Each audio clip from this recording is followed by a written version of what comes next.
Alright, so today I want to show you some ball python morphs that look almost exactly like a normal wild type classic ball python. Some of these morphs are so subtle you can put them side by side with the normal, and in most cases you'd be hard pressed to pick out the normal versus the morph. These are co-dominant genes, and in a lot of combinations you can actually see the influence of one copy of the gene, but as a standalone morph, some of these are so subtle, sometimes it's almost impossible to pick out the genes versus a normal. And I've had a lot of people comment in the comments section under my videos, and they'll put a link to like a picture or a video or something like that, and they're like, hey, is there other genes in the mix in my ball python? And a lot of times they'll send me a picture or a video of a normal looking ball python. In most cases I'll say that looks like a normal, but I could be wrong in a lot of cases because some of these genes are really subtle, and to really know what genes you have, sometimes you have to prove out the genes, breed it with other ball pythons to really verify what genes are in the mix, or know the breeding, the parents from what that snake actually came from. So today I'm going to jump over to the internet and I want to show you some of these really subtle ball python morphs that look almost exactly like a normal ball python. Alright, so I'm going to jump over here on Morphmarket.com, and I want to start with this snake right here. This is what we call a normal ball python. This is the normal. Some people call it a classic or a wild type. If you're over in West Africa and you find a snake in the wild, this is what it's going to look like. This is kind of just the regular, no genes at all. This is like the base template of ball pythons. And a lot of people, what they'll do is they'll look at their normals and they'll think they may have a gene in there, maybe a new gene or maybe another gene that's already been proven. And a lot of times you can kind of be tricked. I actually have quite a few normal females, and a lot of times I'll look at my snakes, I'm like, hey, wait a minute, is this a het ready xanthic? Is this something in my ball python? And someone sent me a short little video in one of my comment section under one of my videos, and they, as a matter of fact, I think they sent me a video of the same exact snake. This could be their snake, because take a look at this. Right under the eye, it has this little line. I've never really seen this in any ball python, and they had the same exact line on both sides of the head. It looked like it could be something there,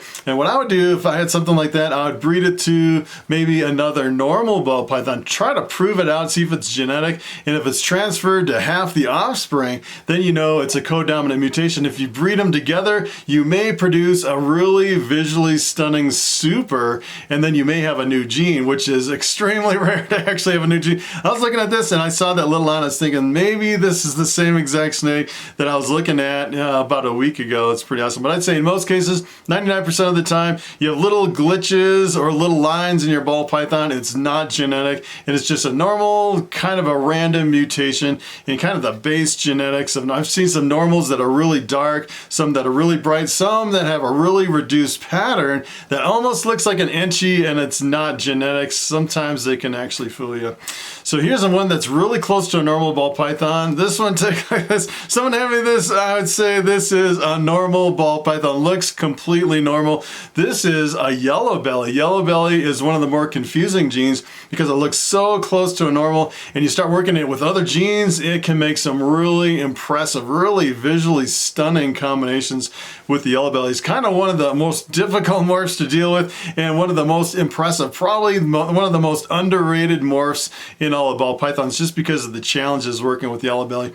And a lot of times you can pick out the Yellowbelly markers. Sometimes it has markers. Some people say, you know, it has a little bit lighter of a head, although I've seen, you know, a lighter head in a lot of the normal ball pythons. Some people say it has the stripe right on the end of the tail. I've seen that in a lot of normals. Some people will say it has a little bit of flaming coming up the sides, like a lighter color right between the patterns, which is a really good indication you might have Yellowbelly. And on the belly of the Yellowbelly, it's not always yellow. Sometimes you can have like a busy pattern on either side of the belly. Sometimes you really can't tell if it's Yellowbelly at all. It can really confuse you.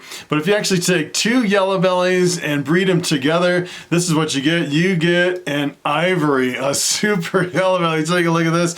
This is pretty crazy. And the very first ivory sold for over $100,000. It was the very first all-white ball python in the history of ball pythons. About 25 years ago. It's been quite a while. Now you can pick up ivories for relatively inexpensive. Look at this. this one, $125, which is really crazy how the prices have really come down. Ivories are really powerful, because if you take an ivory, you breed it to something else, everything comes out 100% yellow belly. You don't have to guess, you know for sure 100% that you have a yellow belly.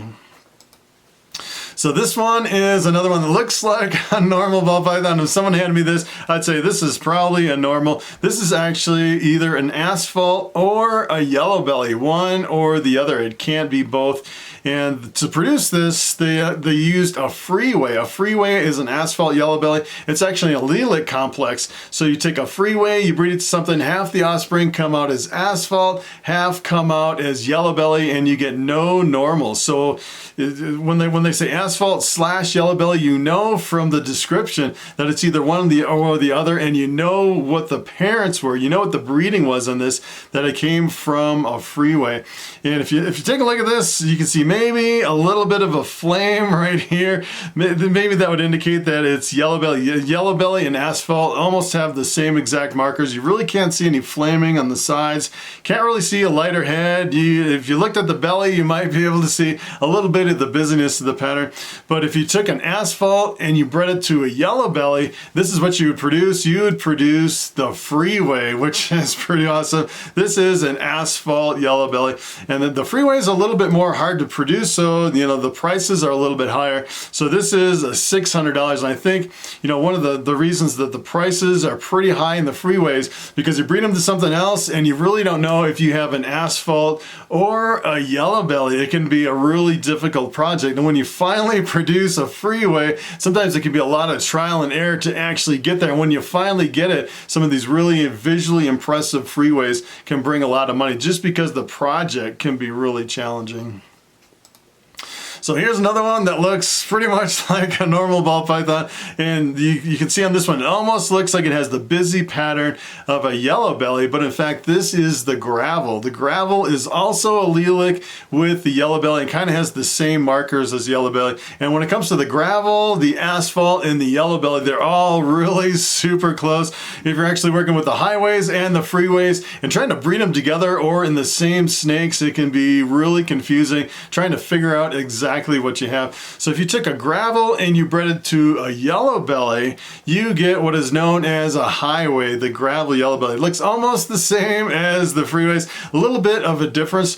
They say that the highways and the freeways are kind of different lines of the same complex. So both of them have yellow belly, and they contain either the gravel or the asphalt. And I've definitely seen differences in the gravels and the asphalt. Seems like the asphalts maybe have a little bit more high contrast than the gravels.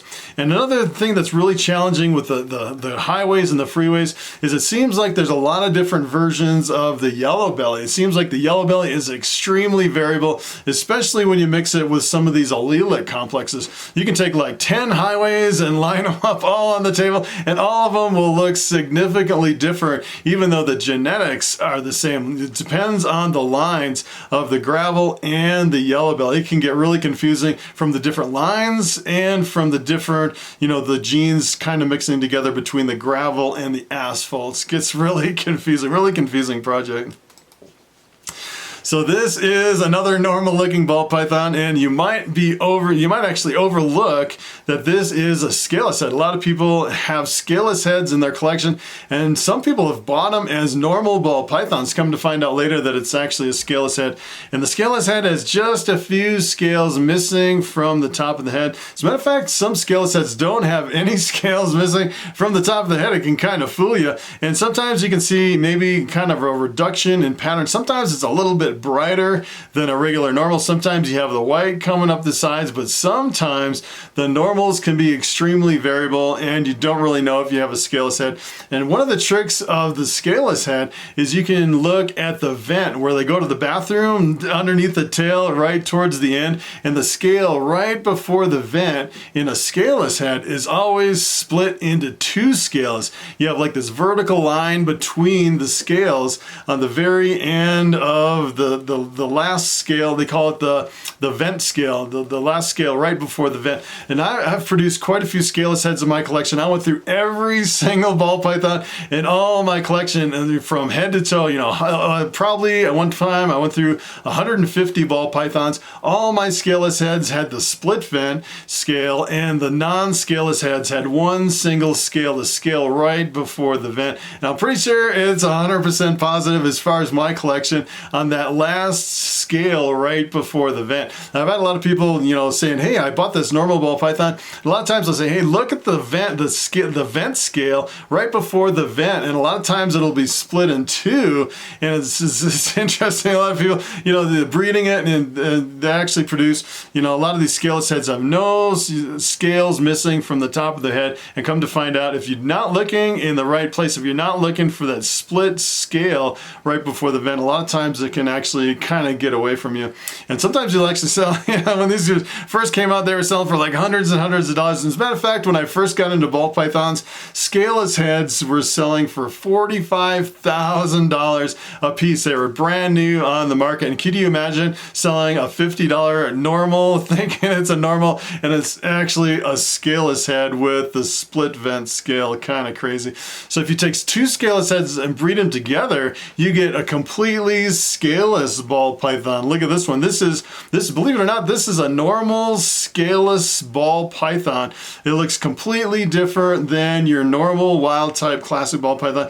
As a matter of fact, when you start working other genes into the scaleless, completely scaleless with no scales, you know, a lot of people say it has a really different feel. It almost feels like flesh instead of scales on a completely scaleless ball python. When you start mixing other genes into the mix, a lot of times it'll have a completely different visual appearance. So for example, if you took Mojave, mixed it in with the scaleless, you'd have a completely different visual appearance than your typical Mojave ball python. You almost have to relearn ball pythons all over from scratch, going over to the completely scaleless ball pythons, because you get a completely different visual appearance of the snake. It can get really confusing. It almost brings it to like another dimension as far as ball pythons working other genes into the scaleless project.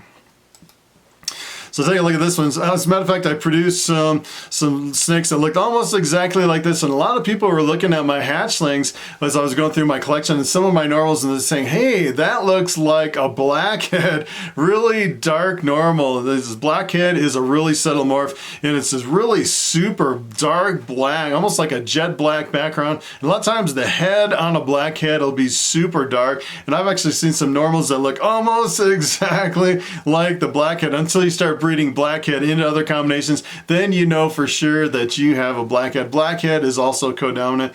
So if you took two blackheads and you breed them together and make the super, this is what the super blackhead looks like. You definitely can tell the difference between this and a normal ball python. The super blackhead is really awesome. I say when it comes to dark morphs, the blackhead is probably the blackest of the black, the darkest morph as far as all the dark morphs. So you get probably the darkest background working blackhead into a lot of combos. As a matter of fact, if I was to just pick one dark morph of all the dark morphs in ball pythons, it would probably be the blackhead.